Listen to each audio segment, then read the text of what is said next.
बघायचं आपल्याला compound angles.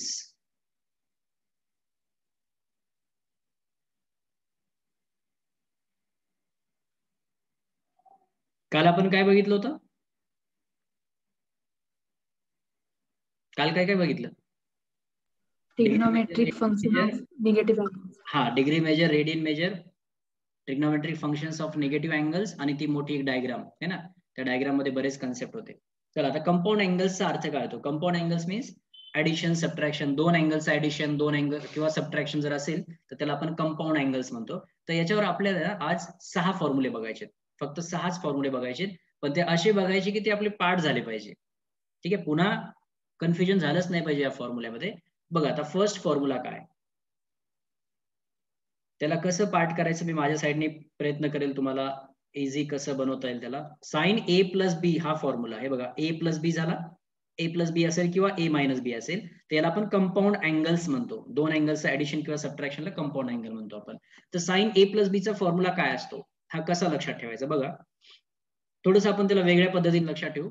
आता आपण कालच्या लेक्चरमध्ये बघितलं होतं साइन मायनस थीटा आहे ना, हा काय होतो सांगा?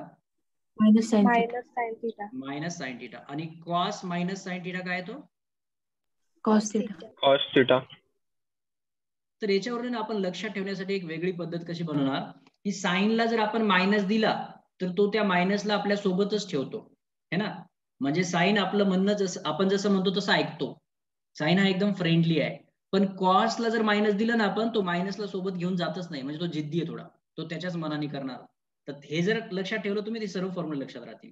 साइन फ्रेंडली, आपण जेवढं सांगितलं तेवढं ऐकतो तो, पण कॉस नाही ऐकत, तो त्याच्या मनचंच करतो. आता बघा मग साइन ए प्लस बी, तर साइनला म्हटलं प्लस साइन तुझ्यासोबत ठेवतो, नो प्रॉब्लेम, तो प्लस साइनच सोबत ठेवणार. त्याला म्हटलं तुझ्यासोबत कॉसला घेऊन जा, तरी घेऊन जातो. बघा आता फॉर्म्युला काय येईल मग, साइन ए तो कॉसला घेऊन जा, सोबत घेऊन जातो. प्लस साइन ठेवायचे, शेवटपर्यंत प्लस साइनच ठेवणार. तर साइन ए कॉस बी, फक्त इकडं मग आता पोझिशन चेंज करायची, कॉस ए साइन बी. म्हणजे साइन आणि कॉस बघा कसे मिळून मिसळून आहेत, ते फक्त साइनमुळे, कारण साइन हा फ्रेंडली आहे. ठीक आहे, सगळ्यांना सोबत घेऊन चालतो तो. Sign A cos B plus cos A sine B. Sign तेच ठेवायचं, तेच ठेवलं. हे समजलं? आता बघा साइनचा दुसरा एक फॉर्म्युला आहे मग, साइन ए मायनस बी. आता सांग तुम्ही, लॉजिक लावा बरं, काय येऊ शकतं मग.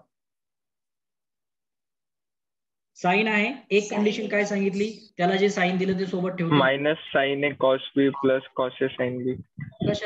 कशाला तसं? Sign A cos B minus cos A sine B. Sign A cos B minus sign A cos B minus, त्याला मायनस साइन दिलं, त्याने तेच कंटिन्यू ठेवलं. Sign A cos B cos A sine बी, झाला फॉर्म्युला तयार. बघा बरं किती सोपा होता. साइन हा फ्रेंडली आहे, तो सगळ्यांना सोबत घेऊन जातो. सगळ्यांना म्हणजे आपण इथं दोघांबद्दलच बोलतोय, साइन आणि कॉस. टॅनला कॉटला नका घेऊ सोबत. ठीक आहे, तर साइन आणि कॉस बद्दलच बोलतोय मी. तर साइन कॉस, साइन प्लस दिलं होतं आपण, तर त्यांनी प्लसच सोबत ठेवलं, पुन्हा कॉस साइन. आता सेकंड फॉर्म्युल्यामध्ये मायनस साइन दिलं, त्याने मायनस साइनच ठेवलं. साइन कॉस, कॉस साइन, हे लक्षात राहील. चला आता हे झाले साइनचे फॉर्म्युले. आता आपल्याला कॉसचे बघायचे. कॉस थोडा जिद्दी आहे, तो त्याच्या मनचंच करणार. तो काय करतो बघा आता, कॉस ए प्लस बी, त्याला जर म्हटलं ना प्लस साइन सोबत ठेव, नाही, तो उलटच करणार. मग तो नाही, मी आता मायनस घेणार है ना. मग आता इथं जर प्लस असेल तर तो इथं मायनस ठेवणार. बरोबर, त्याला मी आता कट करतो बघा. आणि त्याला जर म्हणलं ना की साइनला सोबत घेऊन चालवा, नाही, तो मी जाईल तर एकटाच जाईल, नाही तर मग साइनलाच पाठवा. बरोबर, मग याचा फॉर्म्युला काय तो, कॉस ए कॉस बी, तो कॉस सोबतच जाईल, नाही तर मग साइनलाच पाठवा. म्हणजे काय, sign A sine B, cos A cos B minus sign A sine बी. राहील लक्षात? हो सर. Okay, yes sir. चला आता कॉस ए मायनस बी चा फॉर्म्युला काय येऊ शकतो मग. कॉस ए मायनस बी, त्याला मायनस साइन दिला, तो तर नाही, मला प्लस पाहिजे. आणि इथं काय येऊ शकतं सांगा मला. Cos A cos B sign A sine B.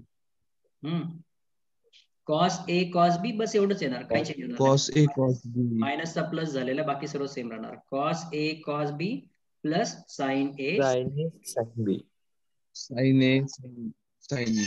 Okay, इथपर्यंत लक्षात राहील? हे चारही फॉर्म्युले लक्षात राहतील? Yes sir. फास्ट कॉपी करून घ्या, हे विसरले नाही पाहिजे, खूप जास्त यूज होणारे फॉर्म्युले हे सर्वच, ट्रिगोचे सर्वच फॉर्म्युले. आता पुढचे 2 फॉर्म्युले बाकी आपले, ते कोणाचे आहेत? टॅनचे. आता टॅनचा फॉर्म्युला साइन आणि कॉस वरूनच येतो, पण आपल्याला ते डेरिव्हेशन वगैरे नाही बघायचं. आपल्याला सध्या फॉर्म्युले कसे पाठ करता येतील ते बघायचे. येतात पण ते त्याच्यावर साइन आणि कॉस वरूनच येतात. So tan A plus B, tan A plus B चा फॉर्म्युला कसा लक्षात ठेवणार मी आता याच्यामध्ये एवढं काही कन्फ्युजन नाही. टॅन आहे तर टॅनच येणार. फक्त एक प्रॉब्लेम आहे, म्हणजे एक लक्षात ठेवण्यासारखं आहे, वर प्लस आहे ना, तर इथं वर प्लसच राहणार. मी तुम्हाला सांगितलं होतं ना की साईनच्या आणि टॅनच्या बऱ्याच वेळेस प्रॉपर्टीज मॅच होतात. जसं साईन फ्रेंडली ना, तसा टॅन पण ऐकतो आपलं सांगितलेलं. प्लस आहे प्लसच ठेवतो. फक्त मग आता याचं वर जे साईन प्लस असेल तर खाली मायनस करायचं. टॅन ए आणि इनटू टॅन बी. ठीक आहे, इथं प्लस असेल तर प्लसच येतो, फक्त खाली अपोजिट होतो. मग 1 minus tan A into tan बी. आता सेम लॉजिक लावा आणि मला याचा फॉर्म्युला सांगा. tan a minus tan b Tan A minus tan B divided by 1 plus tan A into tan B. Correct. Very good. Tan A minus tan B upon 1 plus tan A into tan B. Perfect. So हे झाले compound अँगलचे फॉर्म्युले. आता यामध्ये cosec पण आहे, सेक पण आहे, cot पण आहे, ते करायची गरज नाही, पण ते याच्यावर येऊन जातं. आता टॅनचा जर रेसिप्रोकल घेतलं तर कॉटचा फॉर्म्युला मिळणार मला, है ना. त्यामुळे ते पाठ नाही करायचे आपल्याला सध्या. आपण एवढेच पाठ करूया आणि याचीच प्रॅक्टिस करू. ठीक आहे, चला हे 2 सांग बर. Cos A minus B. cos A cos B plus sin A sin B. अच्छा, कॉस हा थोडा जिद्दी आहे. आपण जसं म्हणतो त्याच्या उलटच करतो तो, आहे ना. कॉस ए मायनस बी म्हटलं मी की तो प्लस घेणार मग, आणि कॉसच्याच सोबत जाणार.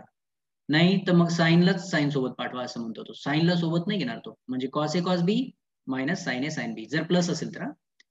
Okay, cos A plus B चा फॉर्म्युला असेल मग cos A cos B minus sine A sine B. Correct, very good. Yes. Aman बोलो. Sine A Yes, sir. Plus B. Sin A cos B plus cos A sin B. Very good. Sine A cos B plus cos A sine B, है ना.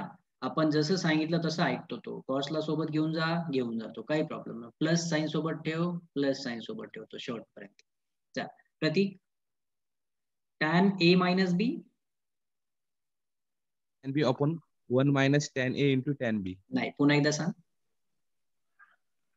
Tan A minus tan B 1 minus tan A into वर tan पण B. Minus आणि खाली पण minus, कसं येईल बाळा? खाली प्लस पाहिजे. हा, tan A plus tan B चा सांगतोय का तू? का tan A मायनस B चा सांगतोय ना? tan A plus B. Okay, tan A plus B असेल तर वर प्लस आहे तर तो प्लसच साइन येईल वर. tan A plus tan B, पण खाली मायनस येईल आता. tan A minus tan B upon 1 minus tan A into tan B. बरोबर. चला Rajeshwari, tan A minus B चं सांग. Tan A minus tan B upon 1 plus tan A tan B. Yes, very good. Tan A minus tan B upon 1 plus tan A into tan B. Shweta, Tu Yes, पूर्ण sir. 6 फॉर्म्युले सांग. Sign पासून start कर. पहिले plus minus plus minus plus minus. हा, sin A plus B sin A cos B plus cos A sin B sin A minus B sin A cos B minus cos A sin B cos A plus B cos A cos B minus sin A sin B cos A minus B cos A cos B plus sin A sin B tan A plus B tan A plus tan B upon 1 minus tan A tan B tan A minus B tan A minus tan B upon 1 plus tan A tan B. Very good. चलो प्रतीक, sorry Shreyas, आप पहले 4 फॉर्मूले बताओ. Yes, sir. Sin A plus B equal to sin A cos B plus cos A sin B.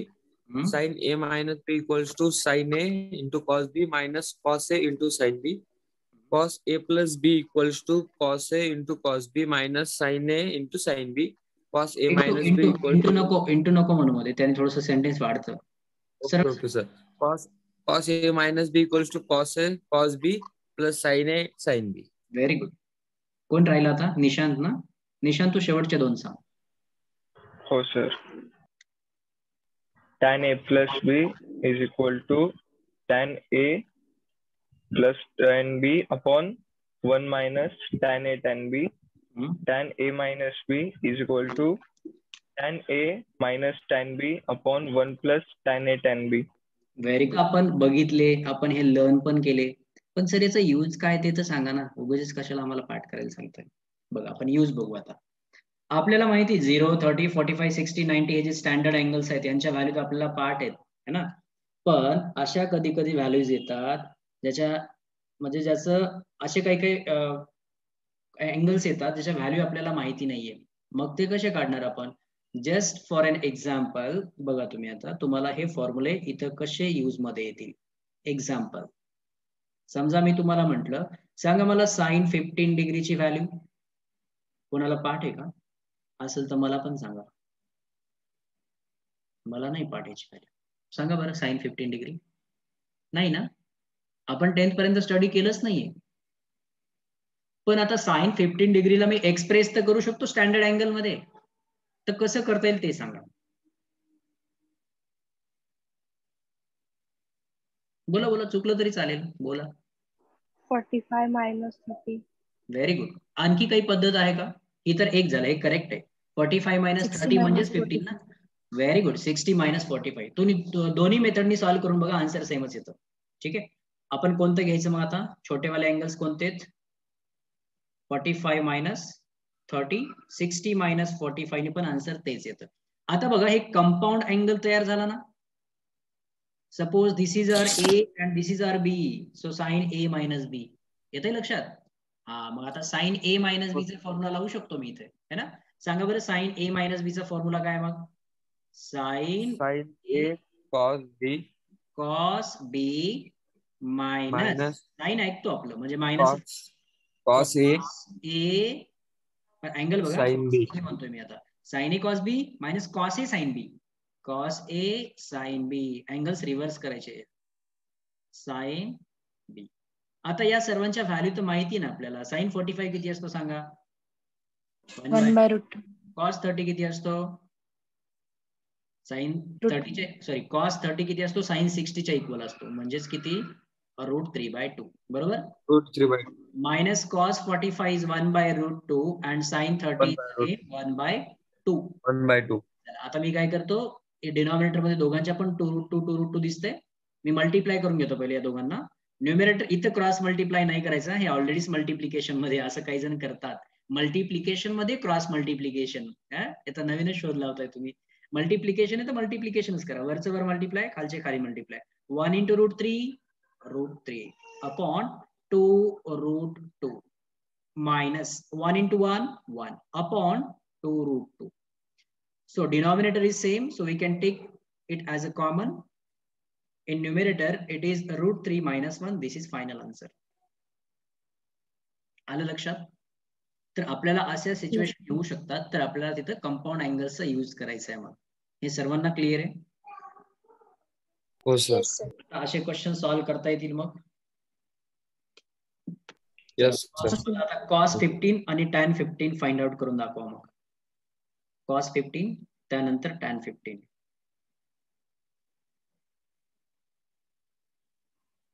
याला copy करून घ्या वाटल्यास अगोदर नंतर करा.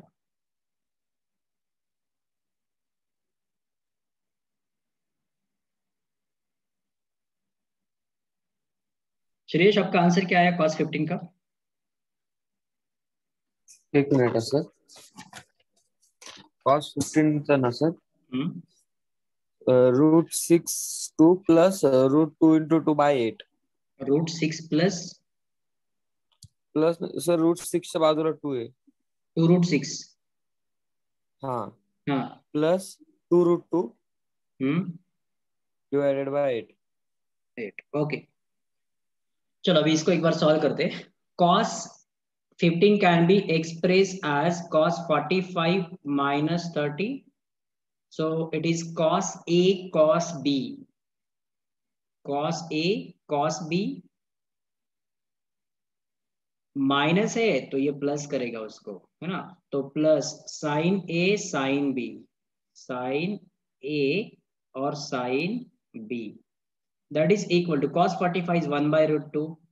Cos 30 is √3/2 है ना. बराबर है क्या.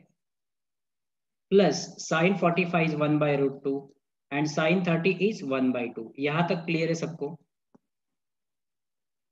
किसी Yes, को sir. अब 1 into √3 करेंगे तो it will be √3 and in denominator 2 into √2 which is 2√2 plus 1 into 1 is 1 and 2 into √2 is 2√2. Now the denominators are same, so we can take denominator as a common, so it is 2√2 and numerator can be added, so that will be √3 plus 1. So this is the final answer. Okay, I hope it is clear to all of you. चलो अभी last question बाकी है, उसको एक बार complete करते हैं. So tan 15 can be written as tan 45 minus 30. So we can apply the formula for tan A minus B, which is tan A minus tan B, correct? Upon 1 plus tan A into tan B. 1 plus tan A into tan B. Now just put the values. Tan 45 is 1. Tan 30 is 1/√3. 1 plus tan 45 is 1. So 1 into tan 30 is 1/√3. चलो अब यहाँ पे दो fraction से, एक fraction के denominator में 1 है suppose और दूसरे fraction के denominator में √3 है, तो will cross multiply. This is √3 minus 1 upon 1 into √3 is √3. अब अगर फ्रैक्शंस बढ़ रहे हैं ना तो हम उसको हॉरिजॉन्टली डिवाइड करेंगे. So divide this is 1 and plus 1 into 1 1/√3. Suppose this is one fraction which is 1/√3 and this is only 1. तो इसके डिनोमिनेटर में भी 1 है और इसके डिनोमिनेटर में √3 है, तो denominators are different and we have to add, so we'll cross multiply. 1 into √3, this 1 into 1 into 1, it is 1, divided by 1 into √3. Okay, चलो अभी नेक्स्ट स्टेप में करेंगे हम √3 minus 1 upon √3. डिवाइड को अगर मल्टीप्लाई करेंगे तो इसका रेसिप्रोकल लेना पड़ेगा, तो √3 ऊपर चला जाएगा और √3 plus 1 नीचे आएगा. So this √3 will get cancelled and the final answer is √3 minus 1 upon √3 plus 1. This is the value of tan 15. आप इसको क्रॉस चेक भी कर सकते हैं. कैसे करेंगे देखो, आपको पता है एक फॉर्मूला होता है tan sin और cos का, तो tan 15 का फॉर्मूला बनेगा फिर sin 15 अपॉन cos 15. एक फॉर्मूला पढ़ा था हमने 10th में, tan theta is equal to sin theta upon cos theta. तो tan 15 बनेगा फिर sin 15 अपॉन cos 15. अपने पास sin 15 की भी वैल्यू है और cos 15 की भी वैल्यू है, दोनों को डिवाइड करेंगे तो आपको यही आंसर मिलेगा. तो वेरीफाई भी हो रहा है. तो I hope it is clear to all of you.